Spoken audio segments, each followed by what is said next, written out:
What's poppin', y'all? Welcome back to another YouTube video. Let's kickstart this series off. Let's kickstart my collection into Marvel Legends suit heroes. And we'll start off with Miles Morales from Into the Spiderverse. Spider-Man Miles Morales, Marvel Legends figure. And today, Miles is quite a unique one because he comes with an alternative head and two alternative hands. However, I have lost one. He does have two fists and two spiderweb hands. However, I have lost the left hand fist. So I do apologize about that. But it does look exactly the same as this one here with the red undergo and the thumb curled up like that. With Miles, he has a lot of posabilities, a ball joint at the neck, a double joint elbow, a nice shoulder joint, and twisty forearm, upper arm, some ball joint at the hand as well, a nice twist swivel hip, and then a nice sort of chest joint, which sort of makes him lean forwards and backwards. He has some ball joints at the hip there. You can twist at the thighs, which you can see here at the break with the red line. He has double jointed knees like he has for his elbows, and he has posable feet. He does have weird shoes. They're very like triangulated, but he has some nice blue to go along with his red. And he does have a very clean looking suit. However, I do prefer the suit from the first movie. However, this one is still very good. He has a lot of detail on the head there with the blue shine right at the front and then the big open eyes and then the nice arachnid on the back. Honestly, I quite like this new suit. I don't know why they were all picking on his bleeding armpits, but I thought it was quite cool. He spent a lot of time and a lot of hard work on it, so I don't know why they were all insulting him. He has some nice red soles to his shoes, and he's a really good figure. He does have an alternative head for the Miles head, which is some very good detailing here, especially those sort of golden eyes he has.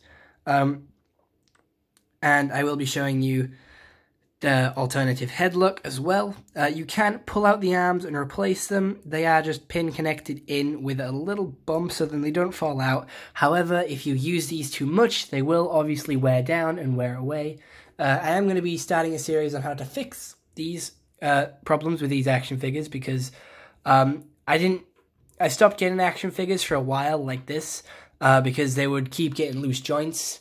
And with every sort of collectible action figure Lego, they will get loose and they will break and crack and stuff like that. So I'm going to be starting a series called Fixer Upper, where I sort of show you how to combat and fix these problems in various different ways. So if you're interested in that, just comment down below, let me know, and I will get on that sooner rather than later. But because I can't pull off his head with one arm, I'm going to have to pause the video here and do it really quick. I do apologize that I am only using one hand and not both hands. That is because I've already packed away my tripod because I am moving soon. So very excited about that, but let's get into it. The Miles figure is very skinny compared to a couple of the other figures who are much more muscly compared to him. And with the Spiderverse figures, I don't know why, their limbs are just really thin, which makes them easier to wear down. Like Hobie's legs are really skinny. And his joints are already coming loose. Check out the Hobie video if you want more information on that. But same with Miles, he is really skinny, so the joints aren't held together by much. Like with the bigger action figures like Star-Lord, which we'll take a look at in a future episode, there's more plastic there to hold the parts together. So it's just a lot of a stronger figure, if that makes sense, than one like Miles. Also, his spider head is a lot smaller than his normal head. And it's kind of off-putting once you've seen the Miles head on the figure compared to the Miles head, no, it's web head, what is this, the mask, sorry, I couldn't get my words properly. But here he is. I do have these sort of stood around in my office, so I did bring these home to do a review on them because I had them just like hung up places, maybe with, I think I had one of them dangling from the roof with some string, it's like a web. But, you know, it's pretty cool.